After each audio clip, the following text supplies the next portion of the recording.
Dominant Protector. Credit to the author. 4201-4210. Ang mga pangalan po na nandito ay galing sa mga name generator. Kaya kung meron man pagkakatulad sa mga pangalan ng totoong tao o lugar, ito ay tunay na hindi sinasadya. Napatulala si Lindan. Matapos magtinginan na parang nakakita ng multo, hindi pa rin siya sumuko at nag-usisa. Junior Sister Natalie, hindi ka ba talaga galit? Galit. Anong ikinagalit niya? Bakit ako magagalit? Binigyan siya ni Natalie ng kakaibang tingin, pagkatapos ay nagpatuloy sa pagsasabi ng tuwang-tuwa, magaling iyan, titingnan ko ngayon. Dahil doon, kinaladkad ni Natalie ang maliit na curly bear at mabilis na naglakad patungo sa direksyon ng Welcome Pavilion, naiwan sina Linden at Tony na tulala at hindi maisara ang kanilang mga bibig sa mahabang panahon. Lindan, ang Natalie ba ay nalilito sa galit? O isa lang siyang hanggal na babae? Hindi maiwasan ng bibig ni Tony ang twitch. Sa pagtingin sa masayang likod ni Natalie, tila hindi ito isang gawa. Bukod dito, ang gayong layaw na binibini ay walang ganoong katalinuhan at kasanayan sa pag-arte. Siguro, hindi rin nakaimik si Lindan. Pagkaraan ng ilang sandali ay natigilan siya, umiling siya at sinabing, kalimutan mo na ito, huwag muna nating pakialaman ang tanggang babaeng iyon sa ngayon. Kapatid na mode, malapit na ang kompetisyon sa loob ng sekta, kaya mas mabuting magmadali tayong bumalik at magsagawa ng dual cultivation. Sa ating kasalukuyang lakas, mahihirapan tayong sumikat kung hindi tayo maglilinang ng magandang kaugnayan. Oo. Sige, bumalik tayo at magsagawa ng dual cultivation. Gagawin natin ang mundo sa isang napakatalino na tagumpay sa kompetisyon ng panloob na sekta na ito. Agad na sabi ni Tony na may fighting spirit. Ang kompetisyon sa loob ng sekta ay hindi lamang ang perpektong yugto para ipahayag ni Linden ang kanyang malakas na pagbabalik, ngunit ito rin ang unang paglabas ni Tony sa tatlong pavilion pagkatapos ng kanyang matinding pagbabago sa ugali. Hindi niya ito makaligtaan. Kasabay nito, agad na umalis ang dalawa na magkahawak kamay, iniwan ang mga dumaraan na tumingin sa sobrang intimate na back view ng dalawa at itinuro ang mga ito, na nag-uusap ng pribado. Pinaandar ni Natalie at ng kanyang maliit na curly bear ang mga paghihigpit sa kuweba. Sa sandaling ito, sina Terence at Minerva, na nasa kuweba pa, ay hindi maiwasang tumingin sa isa't isa. Akala nila ay sina Linden at Minerva ang bumalik na may masamang intensyon. Hindi nila inaasahan na makikita nila si Natalie nang buksan nila ang pinto. Senior Sister Minerva, kasama mo talaga si Little Junior Brother. Niyakap ni Natalie si Minerva at masayang sinabi. As expected. Little Senior Sister, paano mo nalaman na kasama ko si Minerva? Curious na tanong ni Terence. Naku, nakilala ko ang nakakainis na kasamahang Linden na iyon habang papunta rito. Sinabi niya sa akin ang tungkol dito. Sabi ni Natalie habang kumukunot ang kanyang ilong. Hehe, malas at masungit talaga ang lalaking ito. Bahagyang ngumiti si Terence. Alam niya kung ano ang gagawin ni Linden sa isang tingin, ngunit mula sa kasalukuyang pag-uugali ni Natalie, nahanap niya ang maling tao na maghahasik ng hindi pagkakasundo. Kaya nga sabi ko nakakainis siya eh. Inilabas ni Natalie ang kanyang dila, pagkatapos ay tumingin sa paligid at nakakita ng mga bakas ng totoong chi sa lahat ng dako. Nagtataka niyang tanong, Senior Sister Minerva, ano ang ginagawa ninyo ni Little Junior Brother? Nag-aaway ba kayo? Hindi, nagpa-practice lang ako sa kanya para maghanda sa susunod na inner sect competition. Paliwanag ni Minerva na may pulang mukha. Sa kanyang mga mata, si Natalie ay palaging tunay na kasintahan ni Terence. Bagamat siya ang nag-set up sa kanila, medyo kakaiba pa rin ang pakiramdam ng kasalukuyang sitwasyon. Buti na lang at nakasuot siya ngayon, kung hindi, mas awkward at nakakahiya. Ang inner sect competition. Senior Sister Minerva, sumasali ka rin ba sa inner sect competition? Nagulat na sabi ni Natalie. Bagamat hindi niya kailanman inisip ang mga bagay na ito, alam niya na ang mga disipulo lamang sa Golden Core Stage ang maaaring lumahok sa kompetisyon ng panloob na sekta, na siyang pinakapangunahing threshold. Oo, may group battle sa inner sect competition, at kailangan ni Terence ng partner, kaya pinapunta niya ako dito. Tinulungan pa niya akong itaas ang lakas ko sa Golden Core stage. Prangka na sabi ni Minerva. Talaga. Ang galing. Hindi pa alam ni Natalie kung paano mag-skema, kaya taos puso siyang masaya para kay Minerva. Gayunpaman, naiinggit siya at nasa sabik habang sinabi niya, ang little junior brother ay talagang may mahiwagang kakayahan, at maaaring makatulong sa mga tao na madagdagan ang kanilang lakas. Pagkatapos ay mabilis na tulungan akong maging master ng Golden Core Stage, para hindi ako hikayatin ni Lolo na magtanim araw-araw. Hindi alam ni Terence kung tatawa o iiyak. Kung tinulungan niya si Natalie, maaalerto nito si Truett, at malalantad ang sikreto. Gustuhin man niya, kailangan niyang magkaroon ng ganitong kondisyon.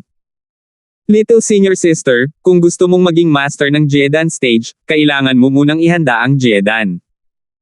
Wala akong ready-made dito, kailangan mong maghintay hanggang sa mahanap ko ito mamaya.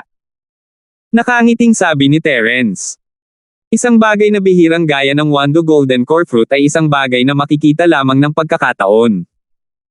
Kahit na ang isang tao sa status ng Natalie ay karaniwang hindi magkakaroon nito. I see. Sige, mamaya na lang natin pag-usapan. Hindi naman ako nagmamadali eh. Sabi ni Natalie sabay tango. Nasabi lang niya ito sa isang kapritsyo. Kung hindi dahil sa patuloy na pag-uudyok sa kanya ni Truett na mag-cultivate, hindi niya naisip na pagbutihin ang kanyang lakas, lalo na ang pagiging master ng Golden Core Stage. Nga pala, kakasabi lang ni senior sister Minerva na nagpa-practice ka. Ano ang pina-practice mo? Gusto kong makita. Excited na sabi ni Natalie. Nagkatinginan sina Terence at Minerva at agad na nagpatuloy sa pagsasanay ng nagngangalit na apoy ng mga palad ng 8 trigrams. Si Natalie naman, tuwang-tuwa at nagsimulang umarte na parang nanghuhusga siya on the spot. Gayunpaman, ang paghatol na ito ay hindi masyadong propesyonal, at ipinalakpak lamang niya ang kanyang mga kamay at nag-cheer na parang isang maliit na curly bear. Pagkatapos ng 5 araw na paghahanda, sa wakas ay nagsimula na ang kompetisyon sa loob ng sekta. Ang North Island Arena ay puno ng mga tao, at napagtanto ni Terence na mas maraming tao dito kaysa 5 araw ang nakalipas. Mayroong humigit kumulang 200 inner core disciples at golden core outer disciples, halos doble sa bilang ng mga taong nakita niya noon. Ngunit naunawaan ni Terence 5 araw na ang nakalipas ay isang karaniwang anunsyo lamang, at marami sa mas makaranasang panloob na mga disipulo ang nasanay sa ganitong uri ng formal na proseso. Hanggat alam nila ang mga patakaran, hindi mahalaga kung hindi sila sumipot. Gayunpaman, ngayon ang opisyal na pagsisimula ng labanan. Kung hindi pa rin sila lumitaw, ito ay maituturing na forfeiting. Ito ay magiging isang malaking problema. Wala silang choice kundi sumama. Hindi maiwasan ni Terence na magulat sa dami ng Golden Core Stage Masters na naruroon. Tila minamaliit niya ang lakas ng 3 pabilyon. Ang kanilang lakas ay maihahambing sa ilan sa mga nangungunang sekta sa gitnang isla, at mas malakas pa sila. Gayunpaman, ang mga Jedan Stage Masters na ito ay nasa labas para magsagawa ng mataas na antas ng mga gawain o simpleng sa closed-door cultivation. Kakaunti lang sa kanila ang lumalabas para maglakad-lakad, kaya kadalasan ay napakabihirang makita sila sa labas, kaya wala silang malalim na pakiramdam tungkol dito. Kung iisipin, kung ang 3 pavilion ay walang napakaraming Golden Core Stage na disciples, paanong si Nika ay basta-basta na lang nagayos ng 5 Golden Core Stage Masters para protektahan siya sa huling pagkakataong dumating siya. 4,202. Nagulat si Terence, ngunit hindi niya ito masyadong inisip. Habang pinagmamasdan ni Terence ang kanyang paligid, ang mga Golden Core Stagers sa paligid niya ay pinapansin din siya. Upang maging mas tumpak, pinagmamasdan nila ang nakatabing si Minerva sa tabi niya. Sa 3 pavilion ng North Island, kakaunti ang mga babaeng magsasaka, at mas bihira pa ang mga makakarating sa Golden Core Stage. Sa pagtingin sa buong venue, ang tanging babaeng cultivator na lumalahok sa inner sect competition ay si Minerva. Maliban sa kanya, naroon lamang si Natalie, na nanunood ng saya mula sa mga stand. Imposibleng hindi mapansin si Minerva. Ang Minerva na iyon, paano siya biglang naging isang early Golden Core practitioner? At kasama niya si Terence. Hindi naiwasang magtanong ni Linden dahil sa pagtataka. Kilala niya ang lahat ng Golden Core Masters sa tatlong pavilion, ngunit hindi niya akalain na makakahanap si Terence ng partner na ganito. Nahuli siya sa kawalan. Yung batang si Terence, isa talaga siyang playboy, gusto pa nga niya ng ganitong babaeng pumangit. Ngumisi si Tony sa gilid. I think he's just desperate. He's forced to find such partner. Bagamat hindi ko alam kung kailan nabuo ni Minerva ang kanyang ginintoang core, mula sa kanyang aura, dapat ay nabasag na lang niya ito kanina lang. Napakalimitado ng kanyang lakas. Ngumisi si Linden at sinabing, hehe, dalawang early stage golden core cultivator, hindi natin malalaman kung paano sila mamamatay mamaya. Hintayin na lang natin. Habang pinag-uusapan ng karamihan, sa wakas ay nagsimula na ang kompetisyon sa loob ng sekta.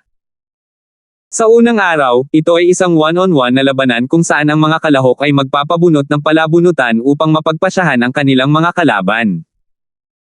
Ang nakakatuwa ay ang sikat na Terence ang unang napili, at ang una niyang kalaban ay isang panlabas na disipulo mula sa Green Cloud Pavilion, si Daeong. Si Daeong ay isang early Golden Core expert na kamakailan lang ay lumabas sa Green Cloud Pavilion. Palagi siyang nobody before, at walang pumapansin sa kanya. Sa paghahambing, si Terence, ang bagong dating na hari, ay nakakuha ng maraming atensyon. Ang lahat ng mga mata ay kay Terence, ang ilan ay nanunuya, ang ilan ay namumuhi, at ang ilan ay walang malasakit. Nais ng lahat na makita sa kanilang sarili kung ano ang kaya ng bagong dating na haring ito. Nakatayo si Terence sa isang gilid ng entablado habang nasa likod ang kanyang mga kamay. Pagkaakyat ni Daeong sa entablado, biglang sumikat ang kalmado niyang aura. Kalmado ito kanina, ngunit sa sumunod na sandali, para itong isang napakalaking alon na nagpabago ng mukha ng mga tao. Nakaramdam ng nakakatakot na aura, ang ekspresyon ni Daeong ay biglang nagpakita ng pag-aalinlangan at pakikibaka. Pareho silang nasa early Geodan stage, pero kung ikukumpara sa aura ng isa't isa, paano sila magkaka-level? Ang unang round ng Inner Sect Competition, Terence versus Daeong, ay magsisimula na. Agad namang nag-announce ang judge. This was actually a master of the original infant stage. Sa sandaling ito, hindi niya pinigilan ang kanyang lakas, ngunit inihayag ito.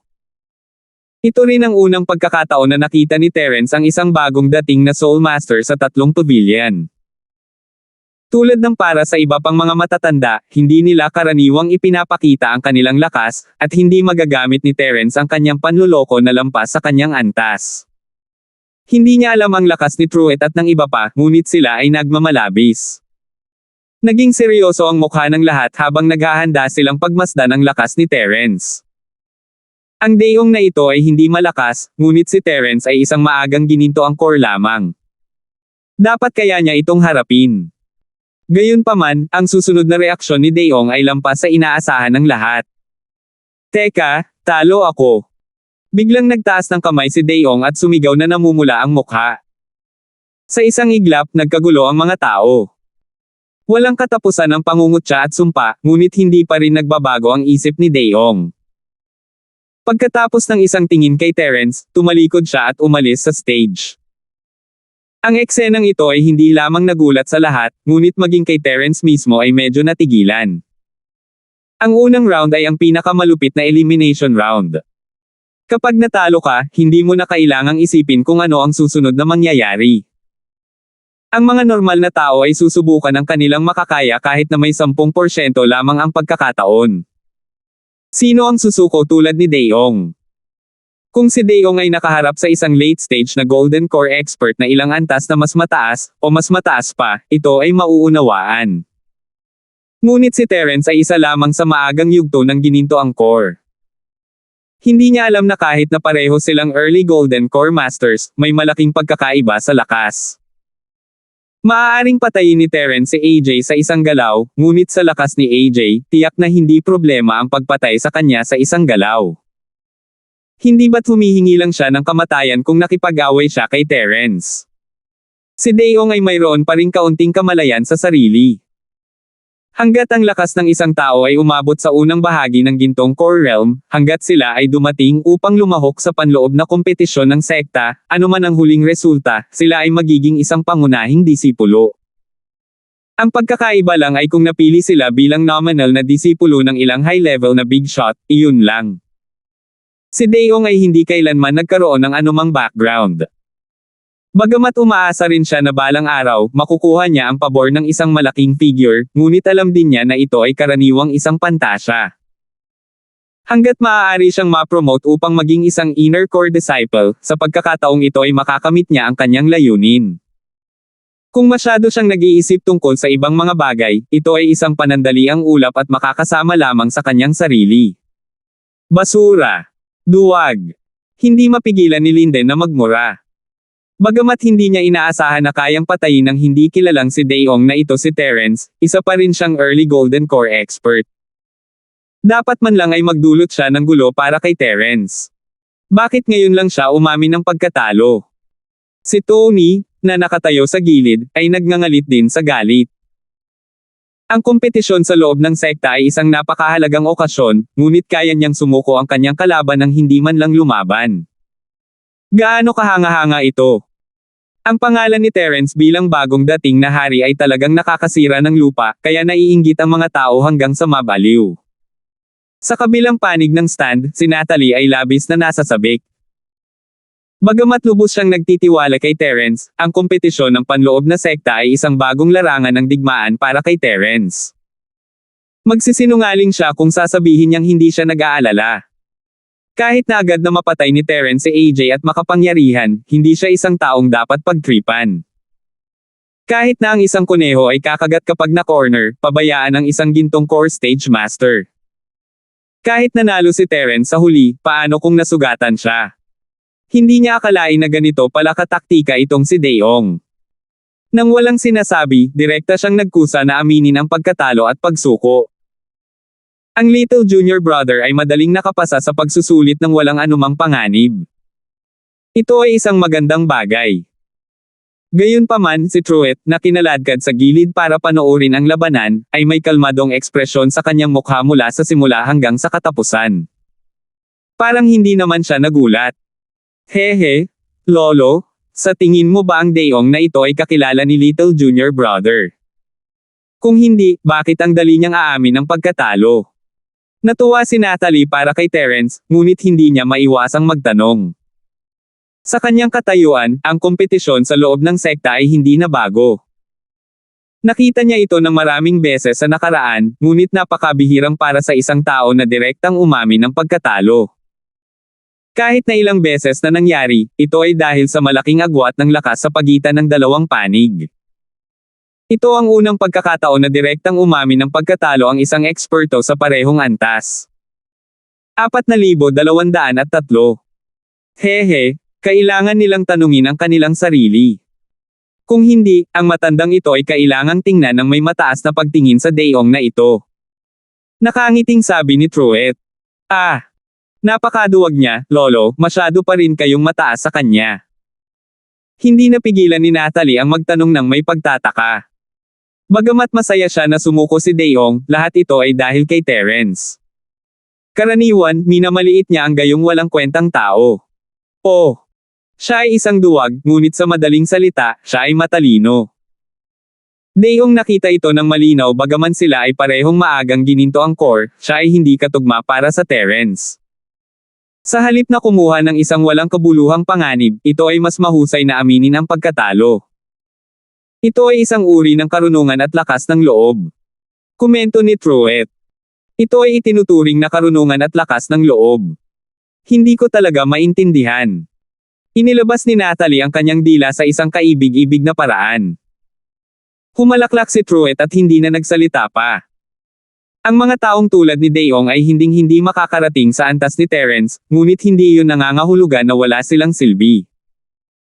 Ang mga tulad niya na alam kung kailan atras at kung kailan asenso ay bihirang talento rin. Hindi sila kasing talino ni Terence, ngunit maraming bagay na mas ligtas at mas maaasahan para sa kanila na gawin. Siyempre, ito ay kasangkot na sa paggamit ng mga tao na hindi isang bagay na naiintindihan ng isang batang babae tulad ni Natalie. Si Truett ay natural na hindi mag-aaksaya ng kanyang oras sa paglalaro ng kudyapi sa isang baka. Mayroong kabuuang 100 laban sa unang round ng isa sa isang laban ng panloob na sekta. Lahat sila ay kinailangang matapos sa loob ng isang araw para matukoy ang top 100. Kung sunod-sunod lang ang laban, imposibleng matapos kahit walang tigil silang lumaban hanggang kinaumagahan. Sa makatuwid, ang unang round ng one-on-one na laban ay isasagawa ng sabay-sabay. Sa North Island Arena, maliban sa arena ni Terence, mayroong 4 pang backup na arena. Mayroong 5 mga laban na nagaganap sa parehong oras. Ang arena ni Terence ay walang alinlangan ang unang natapos, habang ang iba pang 4 na arena ay puspusan. Sa 4 na laban na gaganapin sa parehong oras, si Minerva ay nagkataong kasama sa isa sa kanila. Sa oras na ito, ang kalaban na kinakaharap niya ay isa ring bagong advanced na outer sect disciple ng maagang yugto ng Jedan. Ang kanyang pangalan ay Bufang, ngunit hindi siya mula sa Green Cloud Pavilion, ngunit sa Xuanji Pavilion. Ang swerte ng draw na ito ay medyo maganda. Kung titingnan ang buong eksena, ang unang yugto ng Jedan ay ang pinakamababang pag-iral, at ang kabilang partido ay isang bagong Jedan stage outer sect disciple, kaya ang kanyang lakas ay dapat nasa ibaba. Gayunpaman, ang Bufang na ito ay, pagkatapos ng lahat, ay isang disipulo ng mahiwagang pavilion. Isa rin siyang early Jedan stage expert. Ang kanyang karanasan ay higit na karanasan kaysa kay Daeong ng Green Cloud Pavilion. Sa ilalim ng premise ng parehong lakas, ang karanasan ay maaaring gumanap ng isang mahalagang papel sa isang labanan, sapat na upang makaapekto sa kinalabasan. Ang mga taong ito ay pawang mga matandang fox. Kahit na mayroon lamang 5% na pagkakataon, gagawin nila ang kanilang makakaya upang gawin itong 10% na pagkakataon o higit pa. Hinding-hindi nila aaminin ang pagkatalo tulad ni Daeong, hindi banggitin na kaharap niya si Minerva, hindi ang sikat na bagong dating na si Haring Terence. Sa mga tuntunin ng karanasan, si Minerva ay isa ring bagong advanced na early Golden Core expert. Bukod dito, siya ay isang panlabas na disipulo ng Green Cloud Pavilion na may mahinang foundation. Sa mga tuntunin ng karanasan, si Bufang, isang alagad ng mahiwagang pavilion, ay may mas mataas na tsansa na manalo. Nabuo ang 2 panig sa entablado. Si Bufang ay orihinal na may takot kay Minerva, ngunit nang makita niyang iginuhit ni Minerva ang kanyang busog at palaso, bigla siyang ngumiti. Hindi ito ang malalalim na bundok o kagubatan, ito ang arena. Walang takip sa loob ng isang radius na 1,000 talampakan, at isa pa nga itong one-on-one. Kung gumamit siya ng sandata tulad ng busog at palaso sa ganoong okasyon, ang isang dalubhasa sa parehong antas ay madaling makakaiwas dito. Hindi ba biro iyon? Matapos magbigay ng utos ang hukom, ang figure ni Minerva ay nagsimulang unti-unting lumabo, ngunit hindi siya tuluyang mawala. Biglang tumawa ng mas masaya si Bufang. Masasabi niyang malinaw na ito ay isang concealment martial skill. Gayunpaman, sa ganitong uri ng sitwasyon kung saan walang takip o sagabal, hindi nito naipakita ang buong epekto nito. Maaari lamang nitong gawing bahagyang malabo ang figure. Ano ang impyerno ay ang paggamit. I'll give you a kind advice. Itong junior sister na mula sa Green Cloud Pavilion ay dapat na mabilis na umamin ng pagkatalo. Ang iyong martial skill at sandata ay isang kahihiyan lang sa arena. Mas mabuti na ikaw ay maging mataktika at ikaw na mismo ang umalis sa arena, para maiwasang masugitan ng walang kabuluhan. Parang matanda na sabi ni Bufang. Kung ang mga posibilidad ay orihinal na 60 hanggang 40, pagkatapos ibunyag ni Minerva ang kanyang martial arts technique at armas, ito ay naging 80 hanggang 20, o kahit na 70 hanggang 10. Siya, si Bufang, ay halos tiyak na mananalo sa unang labanan ngayon. I appreciate your kind intentions, pero gusto ko pa ring subukan. Sa ilalim ng belo, ang boses ni Minerva ay hindi mainit o galit. Hindi inaasahan ni Minerva na makakakuha ng magandang ranking nang bigla siyang kinaladkad ni Terence sa inner sect competition sa pagkakataong ito. Hanggat matulungan niya si Terence sa 2-on-2 fight, masisiyahan siya. Gayunpaman, hindi ito nangangahulugan na wala siyang kaunting pagnanais na umunlad sa mga individual na laban. Siya ay malambot sa labas ngunit malakas sa loob. Ang kanyang pagkatao ay hindi kailanman naging mahina. Kahit wala siyang mataas na pag-asa para sa isang ranggo, tiyak na ibibigay niya ang lahat. Sok! Ang mga kabataan ngayon ay hindi marunong mag-appreciate ng pabor. Umiling si Bufang at ngumisi, sige, ipaunawa ko sa iyo ngayon na ang arena na ito ay hindi lugar para sa isang mangmang na babaeng tulad mo. Pagkatapos sabihin iyon, biglang kumilos si Bufang. Gayunpaman, ang paggalaw ni Minerva ay mas mabilis kaysa sa kanya. Bago pa man siya makagawa ng anuman, isang itim na palaso ang tumutusok sa kanya. Ang bilis ay lampas sa kanyang imahinasyon.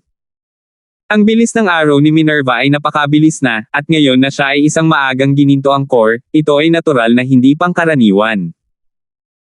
Lalo na sa nakalipas na 2 araw, si Terence ay naglaan ng oras para ituro sa kanya ang pamamaraan ng purong enerhiya na spurting. Ang bilis ng arrow ay karaniwang umabot sa limitasyon ng busog sa kanyang kamay, at ang mga ordinaryong tao ay hindi makakapag-react sa oras. Sa kabutihang palad, medyo malayo sila sa isa't isa sa simula, kaya halos hindi makareact si Bufang at maiwasan ang unang arrow. Ganun pa man, hindi niya naiwasang pagpawisan ng malamig. Kung hindi siya nag-iingat, talagang papatayin ng palasong ito ang kanyang lalamunan. Sa ring, hindi mahalaga ang buhay at kamatayan. Kung talagang pinatay siya ni Minerva sa isang arrow lang, hindi lang siya magkakaroon ng anumang responsibilidad, ngunit titingalain din siya ng iba. Sa pagkakataong ito, hindi nang ahas si Bufang na baliwalain ito. Matapos iwasan ang unang arrow, mabilis niyang sinamantala ang puwang at sinunggaban si Minerva. Karaniwang kaalaman na ang mga mamamana ay hindi magaling sa malapitang labanan. Hanggat makakalapit siya, matatalo pa rin si Minerva nang walang pag-aalinlangan. Gayunpaman, maliwanag na hindi papayag si Minerva sa kanya ng ganoon kadali. Ang distansya ay isang linya ng buhay ng archer. Mas naiintindihan niya ito kaysa sa iba. Sa kanyang hindi mabilang na pakikipagsapalaran sa gubat noong nakaraan, may ilang beses na halos mahuli siya ng mga espiritong hayop. Kaugnay nito, masasabing veterano na siya.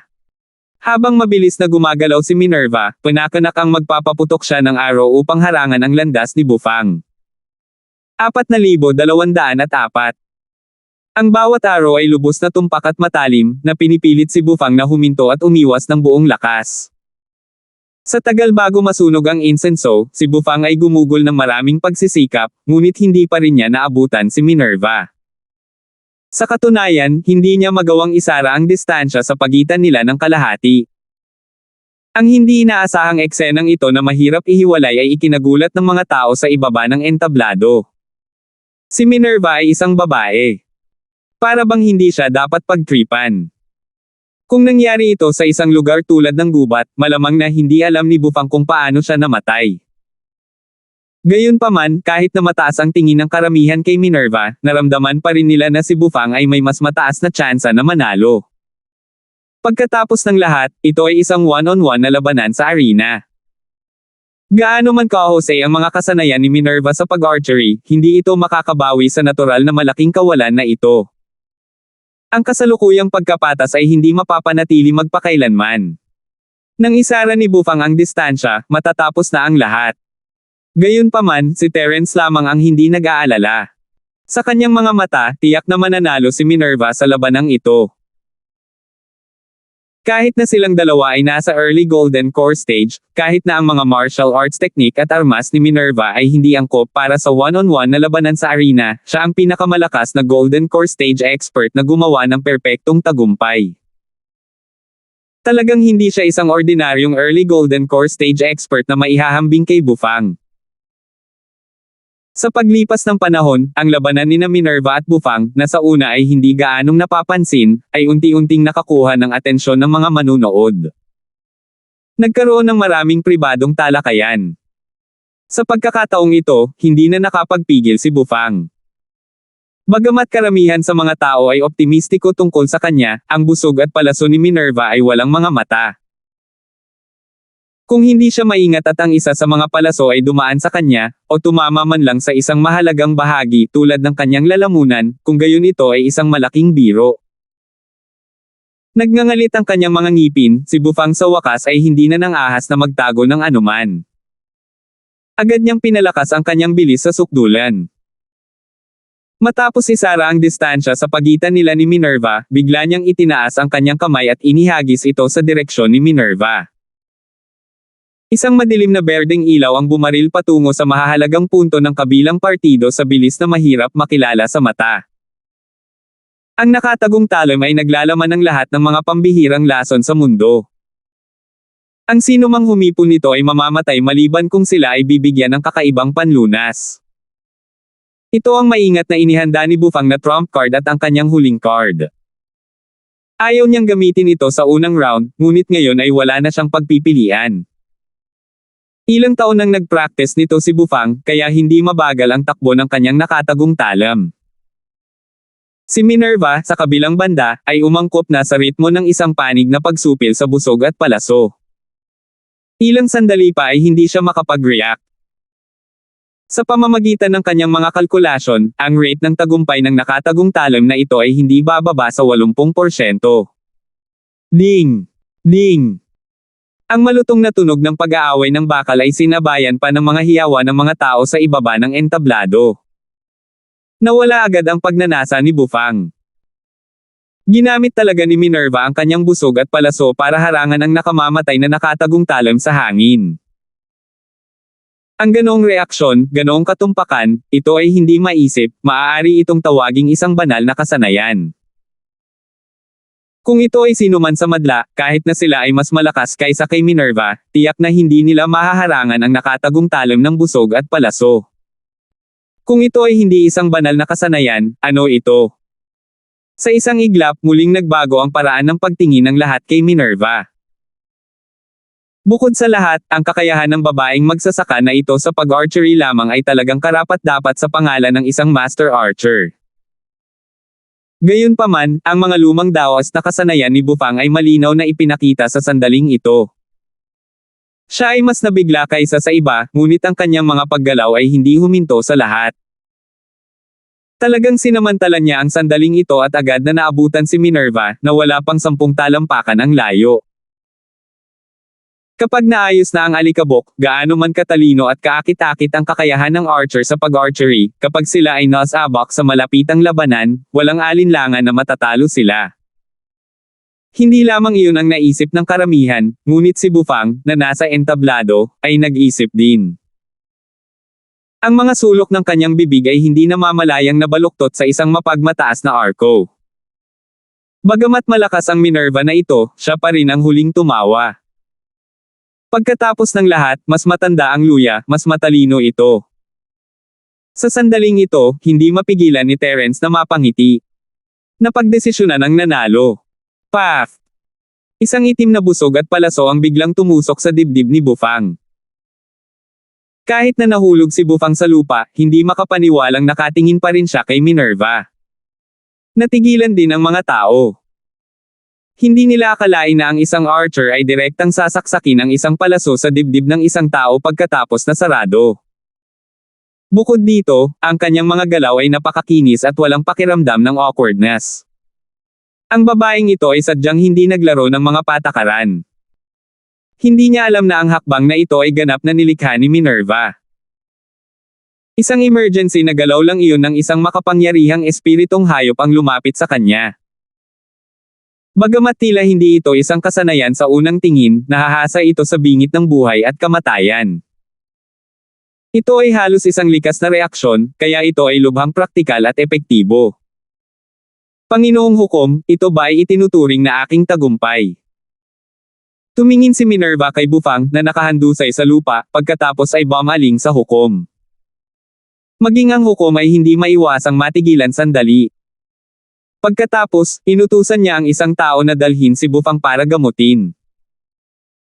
Kasabay nito, inihayag niya sa malakas na boses na si Minerva ang nanalo sa unang labanan. Minerva, napanalunan mo ang laban na ito. Napakagandang panalo. Ngumiti si Terence at binati siya. Sa katunayan, ang pagganap ni Minerva sa round na ito ay talagang kapansin-pansin at karapat-dapat purihin. Hindi, maswerte lang ako, maswerte lang.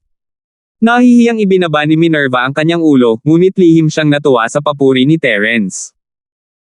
Sa sandaling ito, sa mga stand, napakasaya rin ng Natalie para kay Minerva. Nanalo si Terence ng walang laban, at si Minerva ay nanalo sa napakagandang paraan. Parehong maganda ang simula ng 2 taong pinakaaalagaan niya, kaya syempre maganda ang mood niya. Para naman kay Truett, na nakaupo sa tabi niya, tumingin siya kay Minerva na may bakas ng pagkagulat. Sa kanyang karanasan at kaalaman, kakaunti ang mga bagay na maaaring ikagulat niya. Gayunpaman, ang pagganap ni Minerva ay talagang nagulat sa kanya. Ang kahangahangang kakayahan ni Minerva sa archery at ang hindi inaasahang arrow sa dulo ay pangalawa. Ang gayong pagtatanghal ay nagpakita lamang na si Minerva ay may talento. Hindi sapat para sorpresahin si Truett. Ang talagang inaalala ni Truett ay pinapanood ni Minerva ang laban ni Terence kay AJ. Nasa late foundation stage lang siya noon, pero ngayon ay nasa early golden core stage na siya. Hindi lang iyon, ngunit isa rin siyang perpektong golden core stage master na may pinakamalaking potensyal. Sa ilalim ng normal na mga pangyayari, maaaring hindi matukoy kung ito ay isang perpektong tagumpay o hindi, ngunit sa matalas na mga mata ni Truett, hanggat gumawa si Minerva ng hakbang, makikita niya ito. Una, nandyan si Terence, at ngayon ay si Minerva. Kailan pa nagkaroon ng napakaraming perpektong golden core cultivator?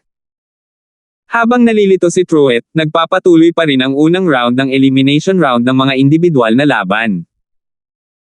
Sa pagkakataong ito, ang umakyat sa entablado ay si Linden, na naging sentro ng atensyon kamakailan. Sa ilalim ng mga tingin ng buong madla, si Linden ay umakyat sa entablado na may walang pakialam na ekspresyon. 4,205. Kasabay nito, inilabas din niya ang malakas na aura ng isang mid-stage na golden core cultivator ng walang pagpipigil. Gayunpaman, kahit na ang namamahala sa kompetisyon sa loob ng sekta ay ang kanyang lolo, ang swerte ni Linden sa pagguhit ng lot sa pagkakataong ito ay hindi maganda. Sa katunayan, ito ay masasabing lubhang masama. Ito ay dahil ang kalaban na kanyang iginuhit ay isang pangunahing panloob na disipulo na may maraming karanasan. Ang kanyang lakas ay nasa huling yugto ng gininto ang core. Ang isang late-stage na Golden Elixir Realm expert ay talagang karapat-dapat sa titulong eksperto sa buong audience. Gayunpaman, si Linden ay isa lamang mid-stage na Golden Elixir Realm expert. Nagkaroon ng pagkakaiba ng 2 buong antas sa pagitan nila. Gaano man siya kalakas, gaano man kalakas ang kanyang background, ano ang silbi ng mga bagay na ito sa harap ng gayong ganap na pagkakaiba sa lakas? Ito ay isang pangunahing panloob na disipulo na may maraming karanasan. Ang kanyang kapangyarihan at impluwensya ay hindi isang bagay na maaaring pakialaman ng kabilang partido. Sa harap ng napakalakas na kaaway, halos lahat ay hindi optimistiko, ngunit si Linden ay tila hindi nag-aalala. Kahit na inanunsyo ng hukom ang pagsisimula ng labanan, ang mga sulok ng kanyang bibig ay nakabaluktot pa rin sa isang sobrang kumpiyansa na arko. Sa labas ng entablado, tiningnan ni Terence ang kasalukuyang ekspresyon ni Linden at hindi niya maiwasang magulat. Mukhang hindi peke ang ekspresyong ito, may lakas kaya ang taong ito na hamanin ang isang tao na may 2 antas sa itaas niya. Napakabilis, nagsimula ang labanan. Nalaglag ang panga ng lahat sa performance ni Linden. Laban sa isang late golden core stage expert, siya, isang mid golden core stage expert, ay talagang pinipigilan ang kalaban sa simula. Sa harap ni Linden, wala ni Katie Ting na bentahe ang kanyang kalaban. Sa halip, napilitan siyang umatras sa pagkatalo at hindi niya nagawang ibalik ang mga talahanayan. Sa huli, siya ay binugbog sa lupa ni Linden, at napagpasyahan ang nanalo. Ilang sandali pa ay natahimik ang buong lugar. Ang isang middle Geodan stage master ay ganap na dinurog ang isang late Geodan stage master, sino ang maglalakas loob na maniwala dito? Gayunpaman, ang The Bloody Truth ay nasa harap mismo ng kanilang mga mata, at wala silang pagpipilian kundi paniwalaan ito. Si Linden, ang young master na si Shu, ay talagang nagawang tumawid ng 2 antas at durugan ang kanyang kalaban. Ang lakas na ito ay sadyang lumalaban sa langit. Kung ikukumpara sa karamihang nakatingin sa isa't isa dahil sa gulat, mas nabigla si Truett. Iyon ay dahil napagtanto niya na si Linden ay isa ring golden core stage cultivator na ganap na nakalusot. Dahil sa pagtuklas na ito, hindi nakaimik si Truett. Ano ang nangyayari sa 3 pavilion ngayong taon? Anong uri ng swerte na lumalaban sa langit ang mayroon siya upang makabuo ng napakaraming mga henyo? Hindi lang iyon. Sa kabilang banda, kahit na ang lakas ni Tony ay nasa early or score stage lamang, madali niyang napatay ang isang kalaban na nasa early or score stage din sa isang galaw. Kahit na ang kanyang pagganap ay hindi nakakagulat gaya ng kay Linden, ito ay kapansin-pansin pa rin. Isa pang perpektong eksperto sa entablado ng Jindan. Natigilan si Truett. Kasama sina Terence at Minerva, mayroon na ngayong 4 na perpektong Golden Core Stage Cultivator. Ang bilang ng mga tao na maaaring makamit ang isang perpektong tagumpay at bumuo ng 10,000 Beauty Golden Core ay palaging napakaliit, kahit na mas mababa sa 100 taon. Dahil din dito natanggap nila ang reputasyon bilang pinakamalakas na Jindan Stage Master. Gayunpaman, ang biglaang paglitaw ng 4 na perpektong Golden Core Stage Cultivator at ang katotohanang lahat sila ay natipon sa 3 pavilion ng North Island ay napakakakaiba na nagpanginig sa puso ng isang tao. Kahit na sa kaalaman ni Truett, hindi pa niya narinig ang ganoong bagay. Bilang pinakamataas na figure ng 3 pavilion sa North Island, si Truett ay naguguluhan at hindi maiwasang magkaroon ng ilang mga hinala. Nagkataon lang ba ito, o may hindi nakikitang kamay na nagtulak dito mula sa likod ng mga eksena? Kung hindi, bakit biglang lilito ang napakaraming perpektong eksperto sa Jindan? Linden at Tony, anong uri ng hindi inaasahang pagkikita ang dalawang lalaking ito? Natatakot ako na dahil sa Star Inkstone na iyon. Pero kailan pa naging napakaraming Star Inkstones? Hindi dapat ganoon. Sa dami ng tao, hindi mapigilan ni Terence na sumimangot. Ang dalawang taong ito ay kanyang sinumpaang mga kaaway at mga hadlang na kailangan niyang tawirin. Bagamat nakabantay na siya sa 2 taong ito noong nagkita sila dati, hindi niya akalain na magiging ganito kagulo ang 2 taong ito, lalo na si Linden, na talagang napakalakas sa kakilakilabot na lawak. Kung haharapin niya si Linden ng one-on-one, maliban kung ginamit ni Terence ang kanyang pamatay na sandata, hindi siya magkakaroon ng malaking pagkakataon na manalo sa isang labanan. Sa kabilang banda, ang dalawang magkapatid, sina Andrew at Enteng, ay nanunood din ng palabas mula sa karamihan. Nag-click sila ng kanilang mga dila sa paghanga sa lakas ni Linden at puno ng inggit. Si Andrew ay isang early Golden Core Inner Sect Core disciple. Sasali rin siya sa kompetisyon ng panloob na sekta, ngunit hindi pa niya ito turn. Hinihintay niya ang susunod na hakbang ng draw. Bagamat hindi pa umabot sa Golden Core Stage ang lakas ng Southern Heaven Sect, hindi mahirap para sa kanya na pumasok at panoorin ang palabas na may status niya. Siyempre, kung ordinaryong outer sect disciples lang sila, not to mention coming in to watch the excitement of inner sect competition, hindi man lang sila makalakad ng kalahating hakbang sa loob ng ilang milya mula sa North Island Arena. Pagkatapos ng lahat, ang lakas ng isang gininto ang pangunahing disipulo ay maaaring ituring na pundasyon ng isang sekta, na kailangang mahigpit na ilihim sa labas ng mundo. Kuya, ang lakas ng unang young master na ito na si Shu ay napakalangit, sa tingin mo ba ay dapat tayong maghanap ng pagkakataon para makagusto sa kanya? Kung hindi, kung magiging magkaaway tayo sa hinaharap, hindi iyon biro. Mungkahi ng South Heaven Gate sa mahinang boses. Para mag-curry favor sa kanya. Napaawang ang bibig ni Andrew. Siya ay palaging isang dominante at mapagmataas na tao, at bihirang iyuko ang kanyang ulo sa iba. Gayunpaman, sa pangalawang pag-iisip, ito talaga ang sitwasyon na mas malakas kaysa sa tao. Ang Linden na ito ay napakamapagpigil na talagang hindi magandang saktan siya. Kaya lang niyang ibahin ang topic at sinabing, mahirap ipaliwanag kay Manager si, right? Sa pangalan, siya at ang 2 kapatid na lalaki mula sa Southern Heaven Gate ay naging mga panlabas na miyembro ng Central Core at sumusunod sa tsunami. My ass! Nagtanong ako sa paligid ng pribado. Sa sandaling bumalik si Young Master Shu, dumating ang tsunami para humingi ng pabor sa kanya, ngunit hindi niya sinabi sa amin. Sabi ng South Heaven Gate. Talaga. Pagkatapos ay maaari na nating subukan. Kung hindi, kapag si Linden ay talagang tumaas, mababawasan tayo sa marginal figure at hindi na tayo makakainom ng sopas. Tumango si Andrew nang may pag-iisip. Nagbubulungan at nag-uusap ng pribado ang magkapatid nang bigla nilang naramdaman na may tumatapik sa kanilang likuran. Agad silang nabigla. Paglingon nila ay gulat na gulat sila kaya nagkatinginan sila. Ang taong nasa harapan niya ay ang kanyang taksil na alagad na si Joel, na matagal nang nawala. Nakatayo siya roon na may tampo sa mukha, nakangisi.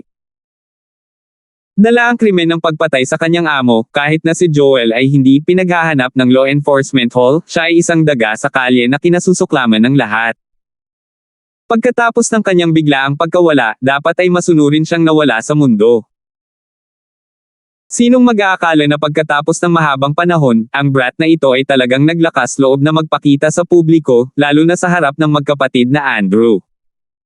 Agad na nagalit si Andrew.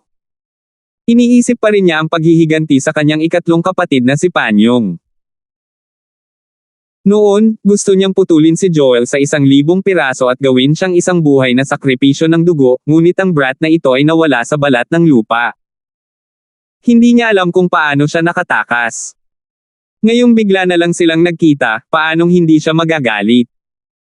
Sisubog na sana si Andrew sa lugar, ngunit mabilis siyang pinigilan ng Southern Heaven Gate sa tabi niya. 4,206. Kuya, mahigpit na ipinagbabawal ng kompetisyon sa loob ng sekta ngayon ang anumang personal na away. Kapag lumabag ka sa mga patakaran, mapaparusahan ka ng husto. Ang brat na ito ay naglakas loob na magpakita sa harap mo at sa akin ng buong tapang upang pukawin ka. Siya ay may masamang puso, kaya hindi ka dapat magpaloko sa kanya. Pinayuhan ng Southern Heaven Gate. Nang marinig ito, pinigilan ni Andrew ang kanyang galit at itinuro ang ilong ni Joel. Talagang naglakas loob kang bumalik, talagang may lakas ng loob ka. Buti na lang, matagal na kitang hinahanap, and you've come to me today. Haha, hindi ba ito si Andrew at ang dalawang martial uncle mula sa Southern Heaven Gate? Matagal na. Si Joel ay kalmado at kalmado sa sandaling ito, at hindi niya inilagay ang dalawa sa kanyang mga mata. Sa halip, tumawa siya ng may pagmamalaki at sinabing, "Oh tama, mali, ako tungkol doon. Hindi na ikaw ang uncle master ko, wow. Kalokohan, wala tayong ganyang taksil na alagad." Galit na sabi ni Andrew. "Hindi mo naintindihan. Ang ibig kong sabihin ay hindi ka karapat dapat maging martial tiyuhin ko." Ha. Si Joel ay mayroon pa ring walang takot at mapagmataas na ekspresyon. Nililigawan mo si kamatayan. Ang galit ni Andrew ay agad na hindi napigilan, at sasalakayin na sana niya si Joel. Kahit na kailangan niyang ipagsapalaran ang mabigat na parusa, kailangan niyang turuan ang renegade na disipulong ito ng magandang aral ngayon. After so many months, hindi niya alam kung bakit biglang sumulpot si Joel at kung bakit siya naglakas loob na tumalon sa harap nilang dalawa. Pero kahit ano pa ang dahilan, hindi nito mababago ang likas na pagtalo ng batang ito na parang payaso. Sa sobrang mapagmataas na karakter ni Andrew, paano niya matitiis na may naglalagay ng buhangin sa kanyang mga mata?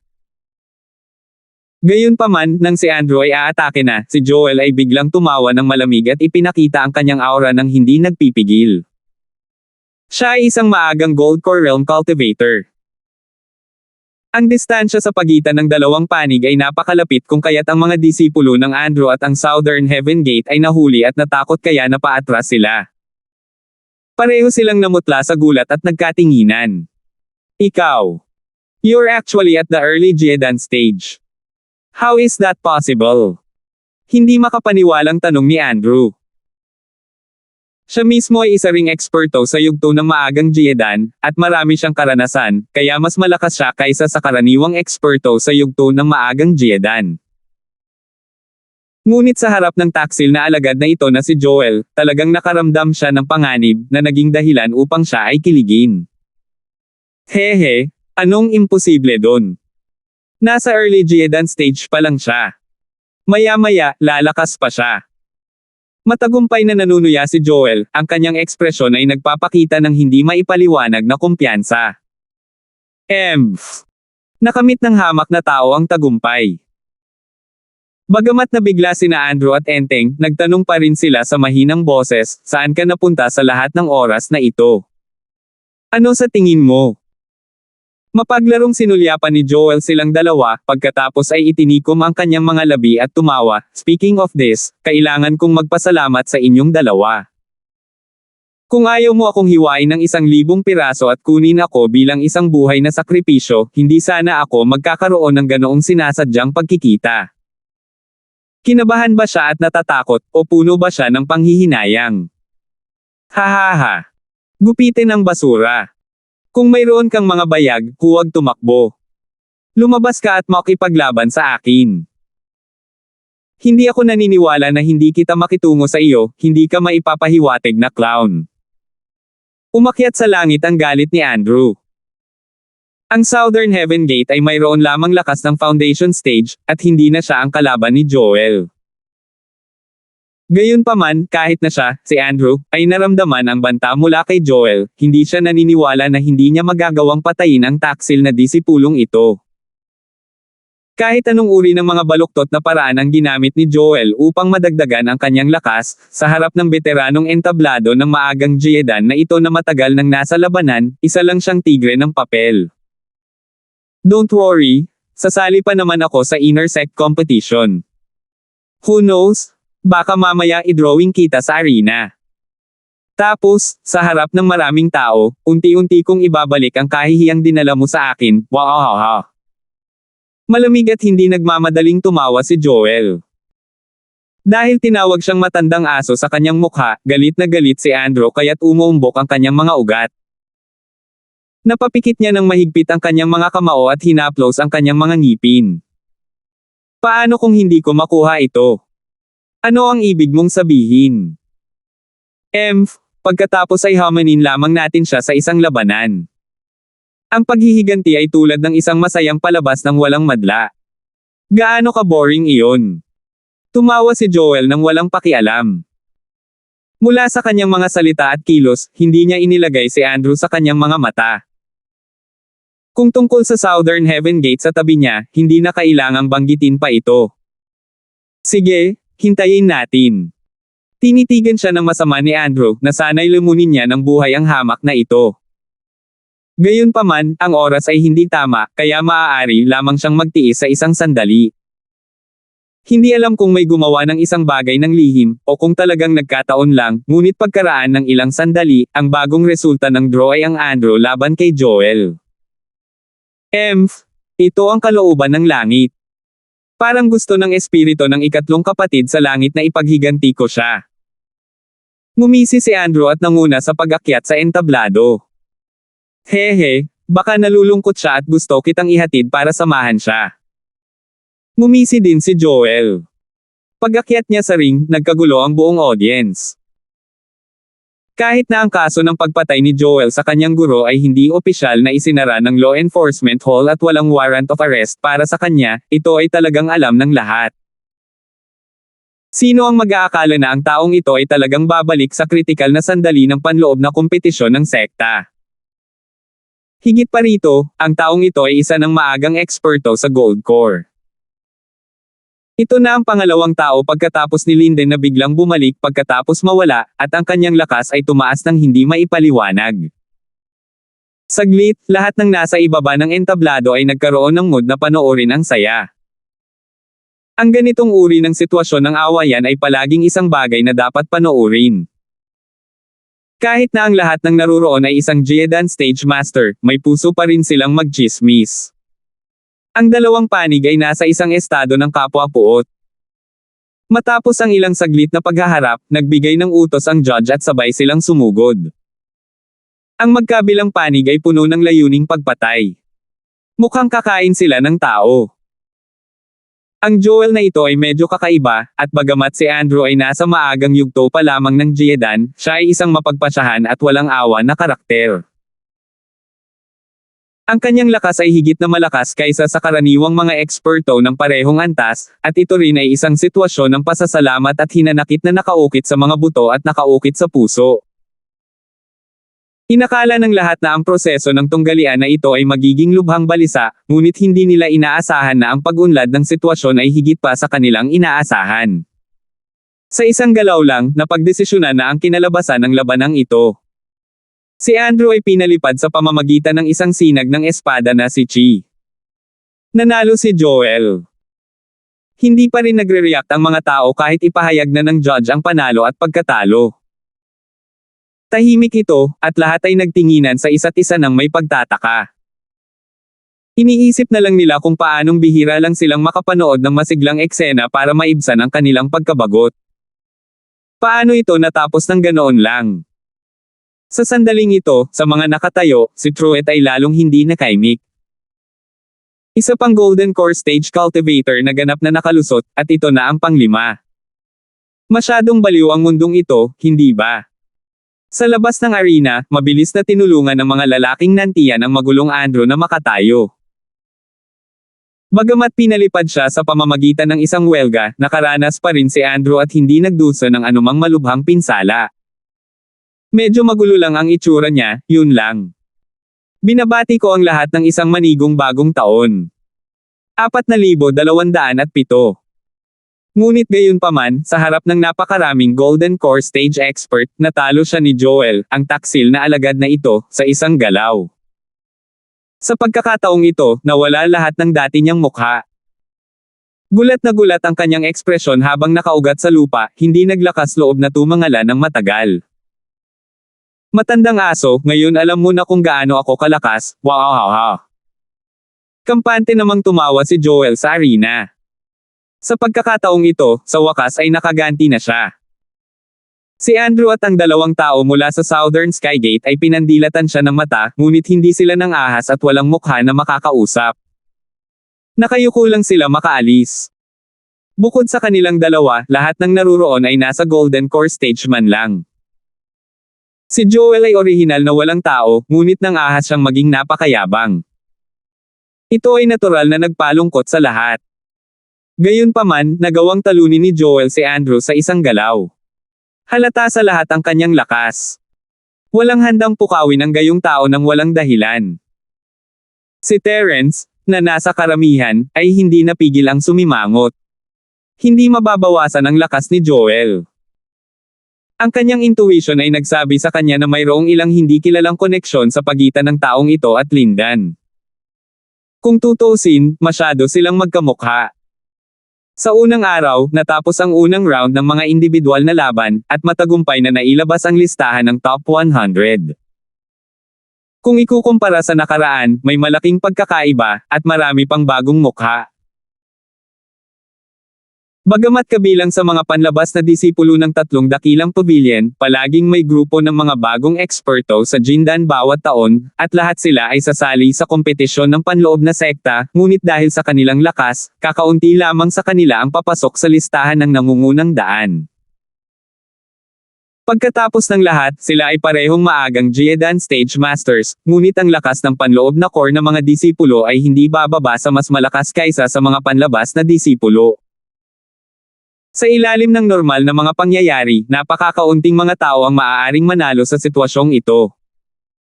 Ngunit sa pagkakataong ito, maraming mga panlabas na disipulo ang nakapasok sa pinakamataas na daan, kabilang sina Terrence at Tony, na parehong bago sa pavilion. Sa napakaraming bagong disipulo sa tatlong pavilion, parang itinutulak ng nakababatang henerasyon ang nakatatandang henerasyon. Sa ikalawang araw, nagsimula ang ikalawang round ng mga individual na laban, at ito pa rin ang knockout round. Ang kalaban ni Terrence sa pagkakataong ito ay nagulat sa kanya ito ay si Joel. Magkaharap ang dalawa mula sa malayo, at ang aura na inilabas ni Joel ay nagpabilis ng tibok ng puso ni Terrence. Malayo siya kahapon at hindi niya ito maramdaman ng malinaw, ngunit ngayon napagtanto niya na ang taong ito ay hindi mas mahina kaysa sa kanya. Kung walang aksidente, itong si Joel ay dapat ding maging isang perpektong Golden Core Stage expert. Si Terrence ay nagkaroon ng conclusion sa kanyang puso. Naghinala siya, at hindi niya maiwasang maghinala. Naramdaman ni Linden, Tony, at Joel na parang may hindi nakikitang kamay na kumokontrol sa lahat mula sa likuran. Hehe, Long time no see, Terence. Niloko mo ako last time, but you won't be so lucky this time.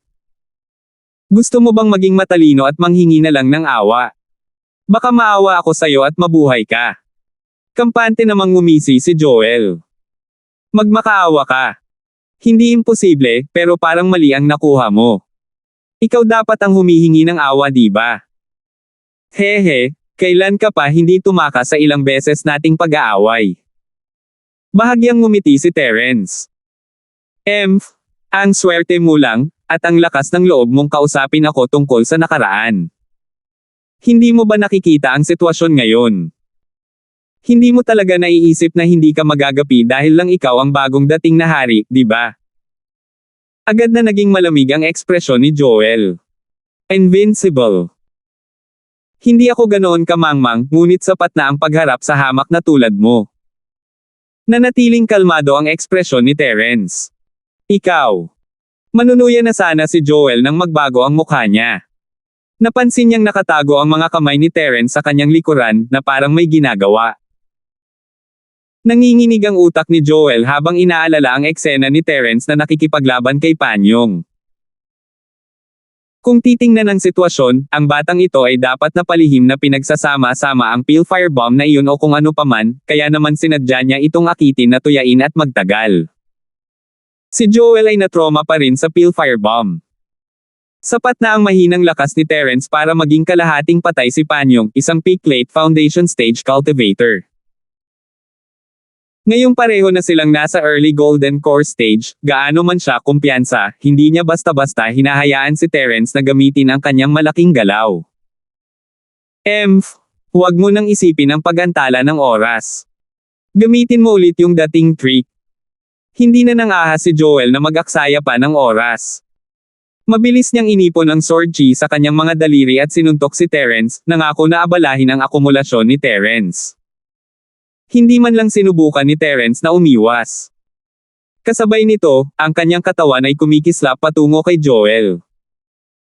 Nang malapit na sila, bigla siyang umatake nang nakatago ang mga kamay sa likod, parang gusto niyang sampilan ang mukha ni Joel. Gaya ng inaasahan. Sigurado si Joel na si Terence ay may peel firebomb sa kanyang kamay. Hindi siya naglakas loob na kunin ito, at umiwas siya sa gilid. Iyon ang kanyang intensyon sa lahat ng panahon, gusto niyang akitin ang peel firebomb ni Terence. Hanggat matagumpay niyang naiwasan ito, hindi na niya kailangang mag-alala tungkol sa anumang bagay. Ang peel firebomb ay isang killer move na lumabag sa natural na kaayusan ng mundo, at hindi niya ito makontrol ayon sa gusto niya. Magagamit niya ang pagkakataong ito para patayin si Terence sa isang strike. Ngunit sa susunod na sandali, ang ekspresyon ni Joel ay naging lubhang kawili-wili. Si Terence ay walang anumang bagay sa kanyang mga kamay, hindi man lang na-condensed ang chi, pati na ang isang peel firebomb. Pinaglalaruan lang siya.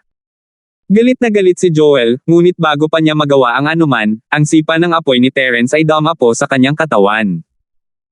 Siya ay nahuli at pinaalis sa entablado. Si Terence ang nanalo. Agad namang nag-announce ang judge. Natigilan ang buong audience, at pagkatapos mag-react ni Joel, galit na galit siya habang tinatapakan ang kanyang mga paa at nagmumura, kasuklam-suklam. Ang lakas ng loob mong manloko. Oh, kahit anong sabihin mo, dummy. Nagkibit balikat si Terence at tumango sa judge bago bumaba ng stage. Ikaw. Nabulunan si Joel sa pangungusap na ito at hindi makapagsalita ng kahit ano sa mahabang panahon. Galit na galit siya na nagngangalit ang kanyang mga ngipin at nais na kumain ng isang tao sa lugar. Sa pagkakataong ito, ang pagkatalo sa Andrew sa isang galaw kahapon ay isang maliit na pampaganya lamang.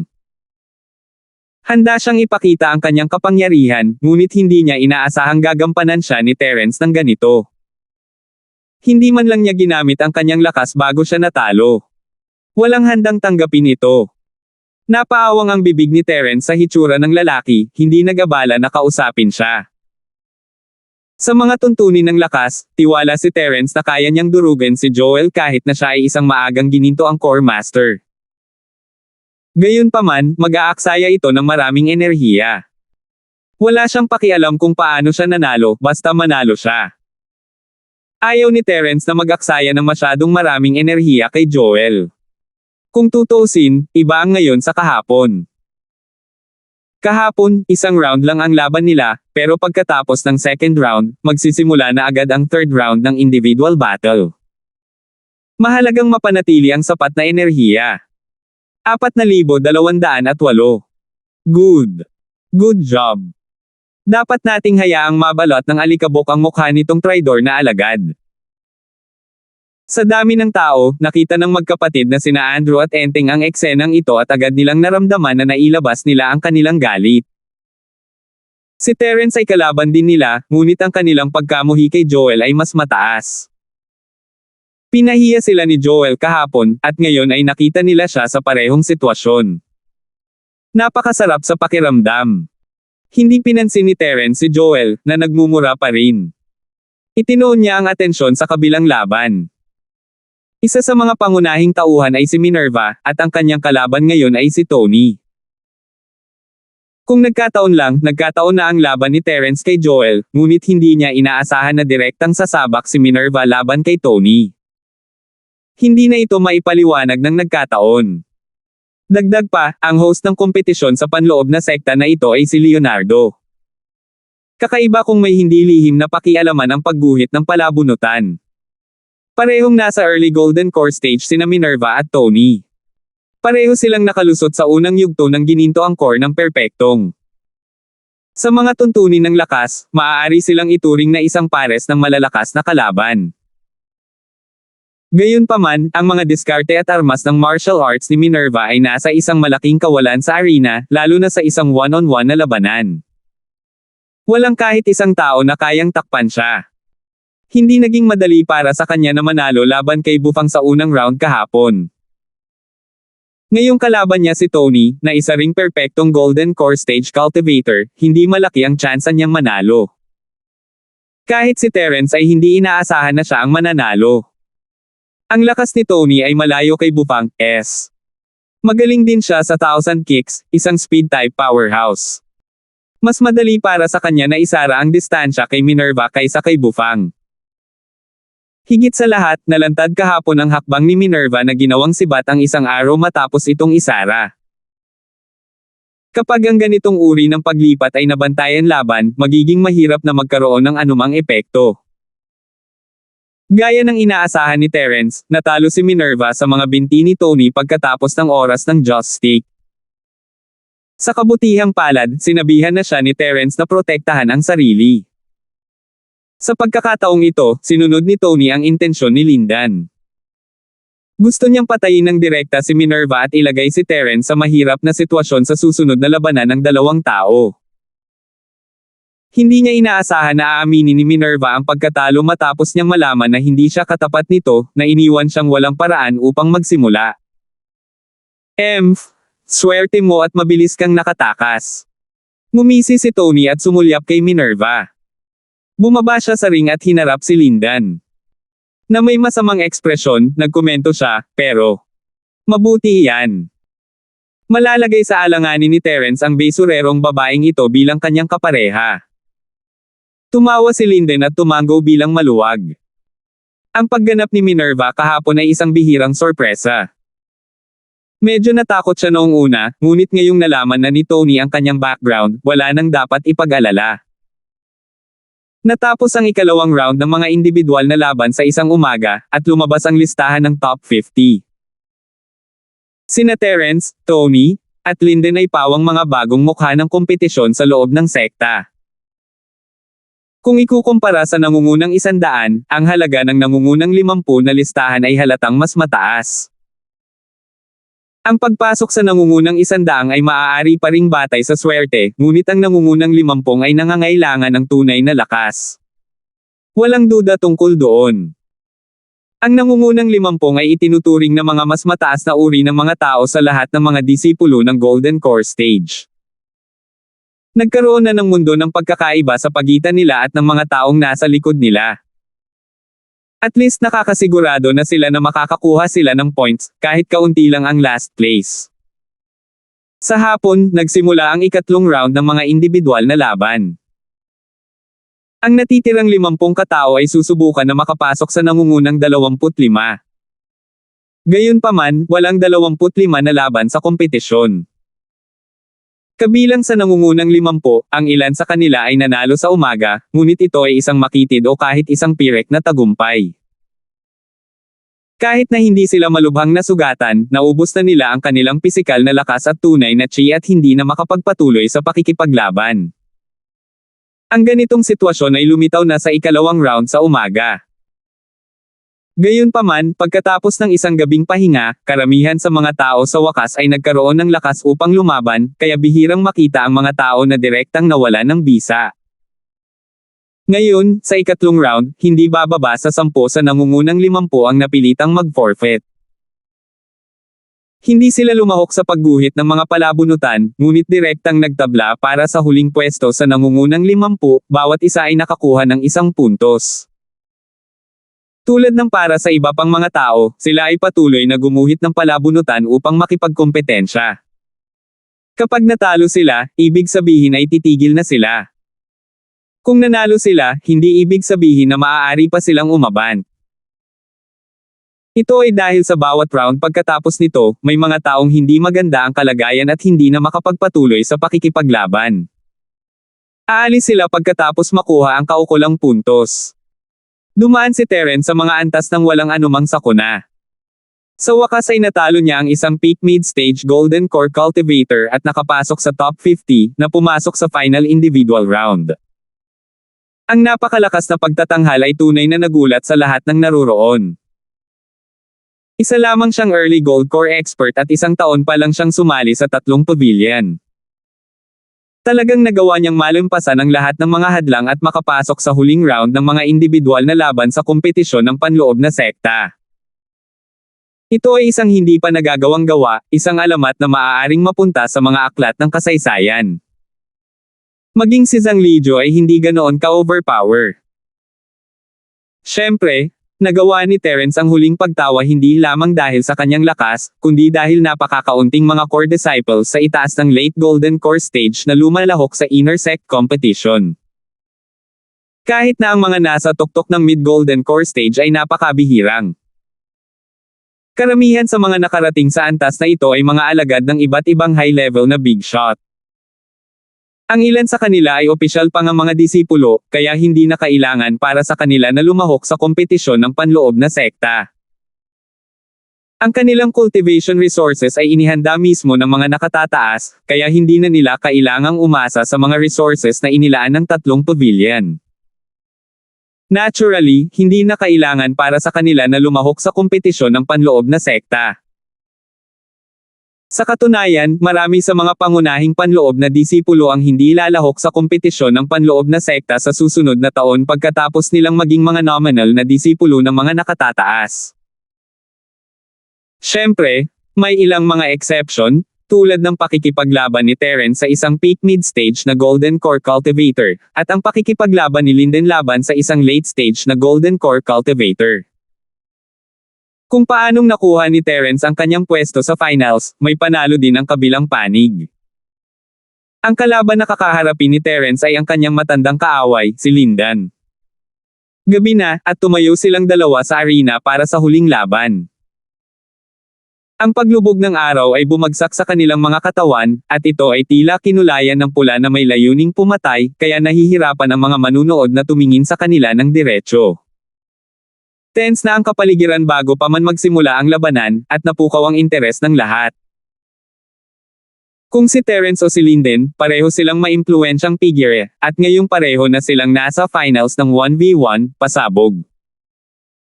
Lolo, sino sa tingin mo ang mananalo, little junior brother o yung nakakainis na kasama? Ang karaniwang walang pakialam na mukha ni Natalie ay may kakaibang pag-aalala. Nakaupo sa tabi niya si Minerva, na dating huminto sa top 100. Mukha rin siyang nag-aalala. 4,200 at siyam. Hehe, little Natalie, sino gusto mong manalo? Nakangiting sabi ni Truett.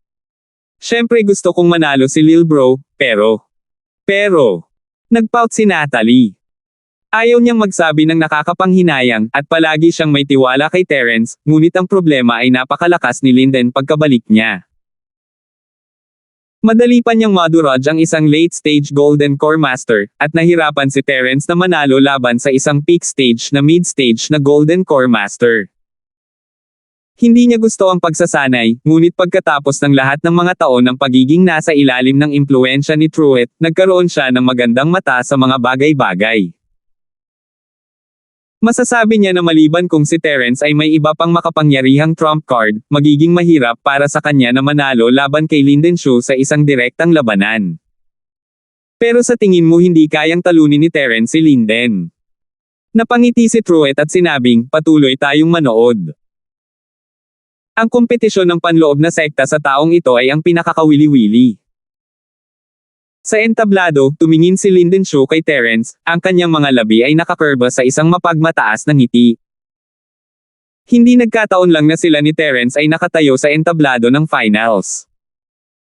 Inayos niya ito ng palihim, ngunit hindi niya akalain na makakarating talaga si Terence ng ganito. Kung si Terence ay hindi sapat na malakas, hindi siya maaaring manatili hanggang ngayon kahit na inayos niya ito.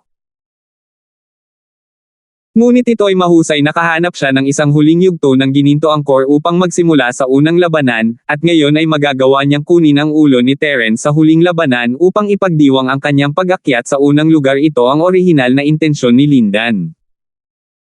Hindi madali para sa isang bongga baguhan na matisod sa finals. Pero, hindi naman ako ganoon ka-attractive. Wala naman talagang challenge. Nakakatamad talaga. Huminto si Linden at pagkatapos ay sinabi na may mapaglarong ekspresyon, sa dami ng sama ng loob sa pagitan mo at sa akin, dapat ay sinamantala ko ang pagkakataong ito para pahirapan ka. Gayunpaman, ang young master na ito ay nagpasya na maging maawain at bigyan ka ng isang salita ng payo. Kung ako sa iyo, aaminin ko ang pagkatalo. Nako, since sincere kang humiling, gagawin ko ang gusto mo. I admit talo. Talagang tumango si Terence at sumabay sa agos, isang mapaglarong ngiti sa kanyang mukha. Ga! Ganun na lang ba siya umamin ng pagkatalo? Nagkagulo ang lahat, akala nila ay magiging isang matinding labanan ito, at inihanda nila ang kanilang mga sarili upang masaksihan ang isang highlight ng araw, ngunit inamin lang ni Terence ang pagkatalo. Ang pakiramdam ng pagsuntok ng bulak ay parang sakit sa puwet. Sa madaling salita, naghubad ka na ng pantalon at pinapakita mo ito sa amin. Hindi lamang natulala ang mga manunood, maging si Linden mismo sa entablado ay hindi makapaniwala at hindi makasara ng kanyang bibig sa mahabang panahon. Ang paghiling kay Terence na aminin ang pagkatalo ay isang biro lamang na ginamit niya upang kutsain ang mga tao kahit na siya mismo ay hindi nag-iisip na posible ito, at hindi niya akalaing makikinig si Terence sa kanya ng masunurin. Para naman kay Natalie at Minerva na nasa stand sa sandaling ito, ang kanilang mga ekspresyon ay natigilan din. Pareho silang nagulat, pero lihim din silang gumaan. Kahit anong mangyari, hindi man lang masasaktan si Terence. Hindi lang iyon, maging si Truett, na nakatayo sa tabi nila, ay natigilan nang marinig niya ang mga salita ni Terence. Tumawa siya at umiling, hindi talaga nilalaro ng batang ito ang rules. Gayunpaman, ito rin ay dahil sa hindi niya nilalaro ang mga patakaran, kaya si Terence ay hindi isang one-track-minded na tao. Hindi lamang siya nagkaroon ng lakas at potensyal, ngunit alam din niya kung kailan siya asenso at kung kailan siya atres. Wala siyang pakialam sa mga pansamantalang pakinabang at pagkalugi. Sa ganitong paraan, malayo ang mararating niya sa hinaharap. Ito ay ang katotohanan ng huling labanan ni Terence laban sa isang peak mid-stage Golden Core ay isa ng napakahirap. Gumastos siya ng maraming enerhiya at chi, at nagkaroon pa ng kaunting pinsala. Bagamat ang kanyang mga sugat ay gumaling sa pamamagitan ng sining ng Dragon Mastery at ang kanyang chi ay halos ganap na nakabawi sa Jade Space, ang kanyang mental fatigue ay hindi ganoon kadaling maibsan.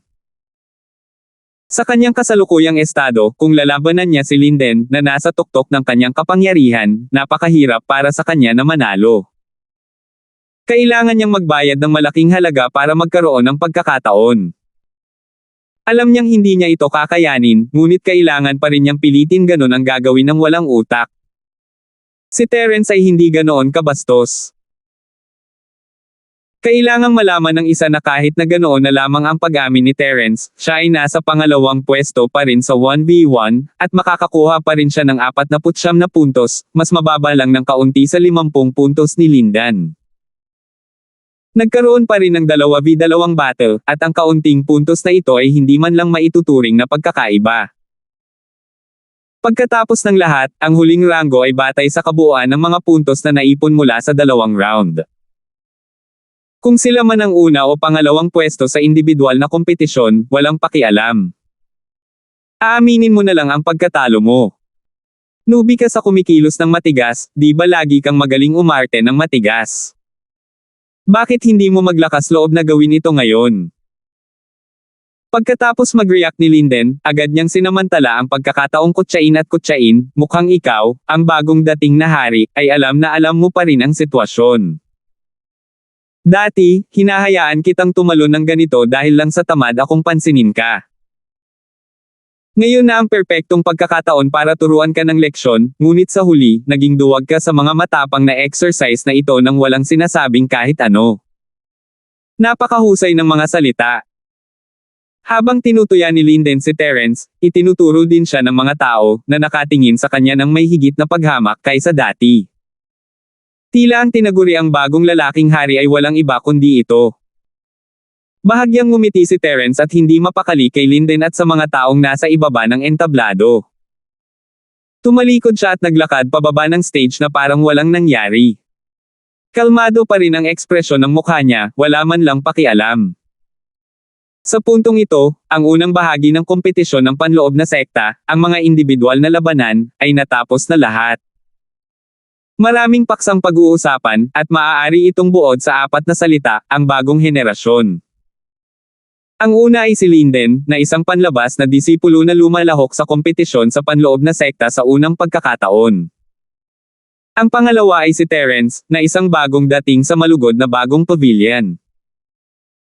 Para naman kay Tony, Joel, at sa iba pa, nag-iwan sila ng malalim na impresyon sa lahat. Ang resultang ito ay ganap na walang katulad.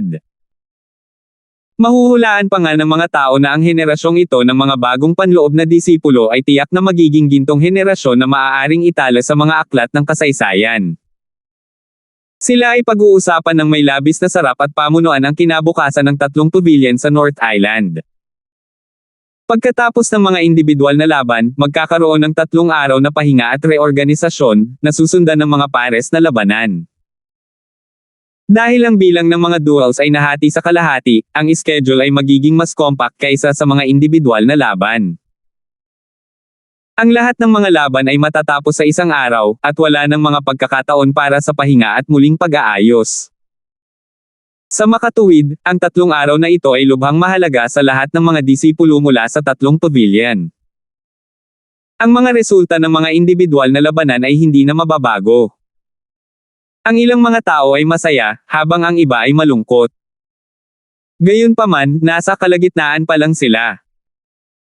Kung makukuha nila ang kanilang ninanais na ranggo sa kompetisyon sa panloob na sekta ay depende sa kanilang pagganap pagkatapos ng 3 araw.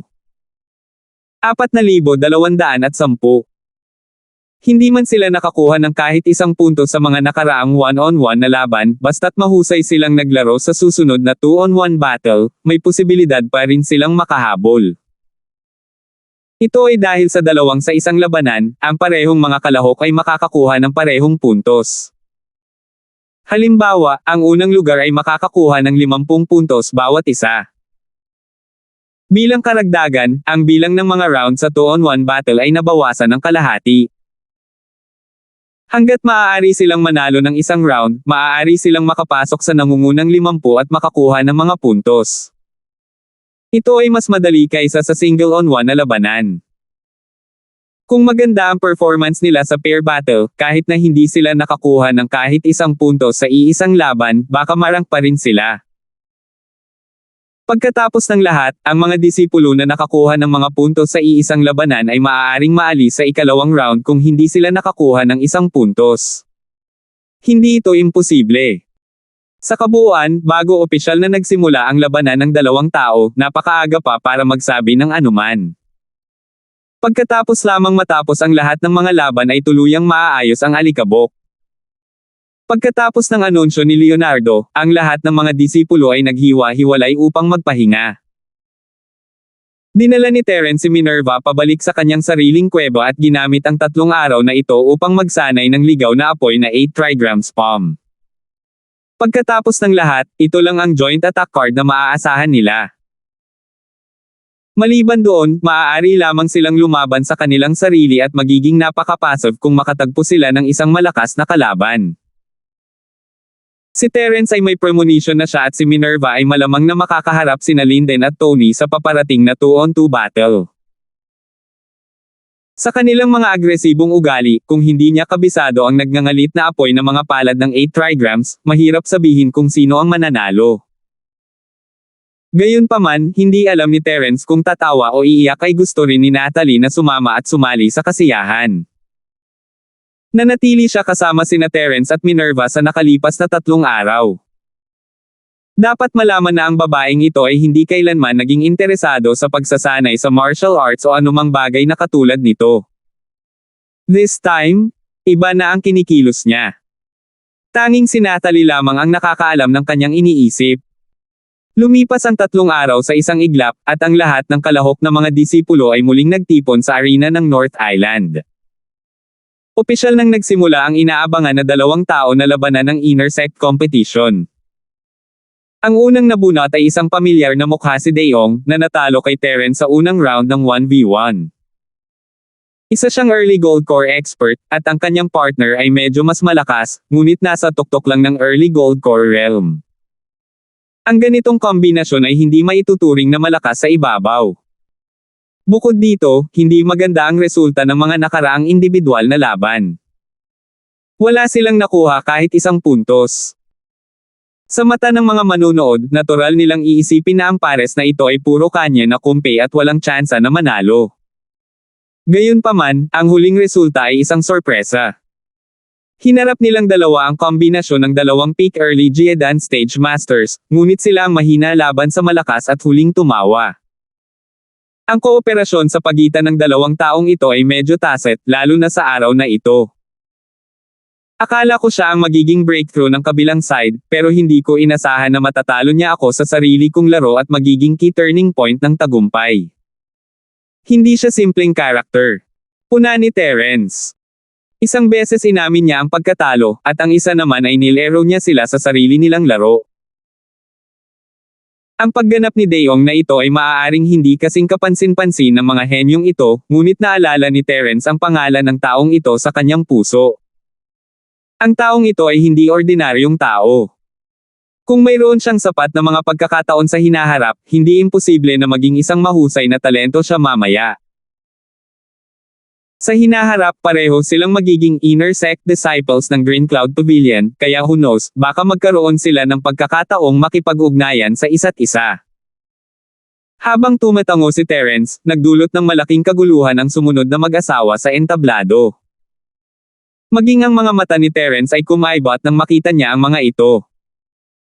Ang isa sa kanila ay si Joel. Siya ay naging mainit na paksa sa 1v1 laban, ngunit siya ay natalo ni Terence sa isang galaw, pagkatapos ng lahat.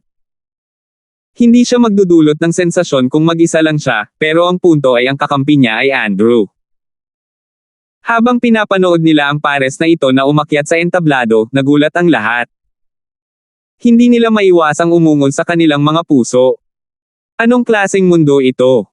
Ang 2 lalaking ito ay may matinding galit sa isa't isa. Ilang araw na ang nakalipas, tinatapakan nila ang isa't isa hanggang sa mamatay. Sa isang kisap mata, naging magpartner na sila. Ito ba ay laban sa langit?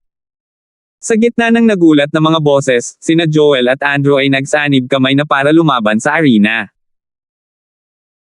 Silang dalawa ay mga eksperto sa yugto ng maagang Jiedan, ngunit kinailangan nilang harapin ang isa pang grupo ng mga pinakadakilang eksperto sa yugto ng maagang Jiedan.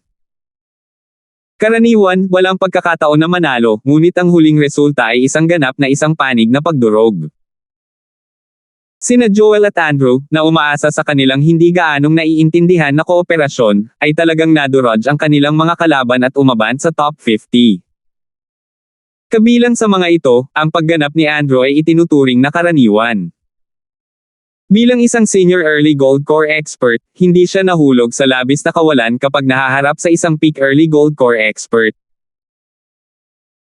Ang susi ay si Joel, ang taong ito, sa maikling panahon, direktang lumampas sa level ng kalaban at pinasabog ang peak early gold core expert, at pagkatapos ay bumuo ng dalawa laban sa isang sitwasyon, na siyang huling suntok.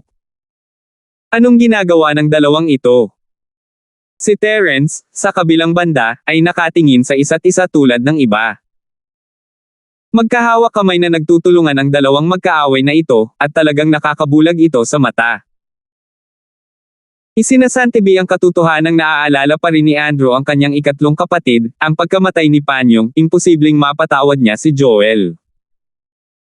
Ang pagkamuhi ni Joel kay Andrew ay mas malaki kaysa sa kanyang pagkamuhi kay Terence. Kahit si Joel mismo ay hindi mapapatawad si Andrew sa katotohanang halos maputol siya sa 1,000 piraso at isinakripisyo. Hindi niya alam na ang dahilan kung bakit nakapagtrabaho silang dalawa ngayon ay dahil talaga kay Lindan. 3 araw na ang nakararaan, matapos ang lahat ng mga individual na laban, sa harap ng biglaan at malakas na pagbabalik ni Joel, alam ni na Andrew at Enteng na hindi maganda ang kanilang sitwasyon. Wala silang pagpipilian kundi ilabas ang parehong lumang paksa at pumunta kay Linden upang aipangako ang kanilang katapatan. Matagal nang sinusundan ng dalawa ang tsunami at naging peripheral member ng Central. Nag-cruise ang landas nila ni Linden noon, at ang kanilang lakas ay itinuturing ding disente. Si Linden ay natural na hindi tatanggi sa kanila. Agad niyang sinabi sa kanilang dalawa ang tunay niyang pagkatao. Matapos malaman ng dalawa ang tungkol dito, mas nanabik silang ipahayag ang kanilang katapatan. Makapangyarihan siya, may malalim na background, at superior din ng Central.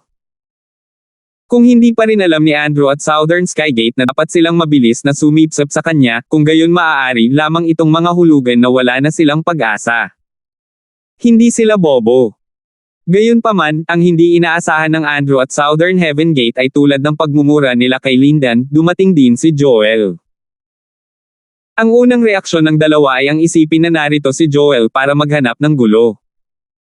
Bigla silang nagalit at sabay na palihim na napatingin kay Lindan.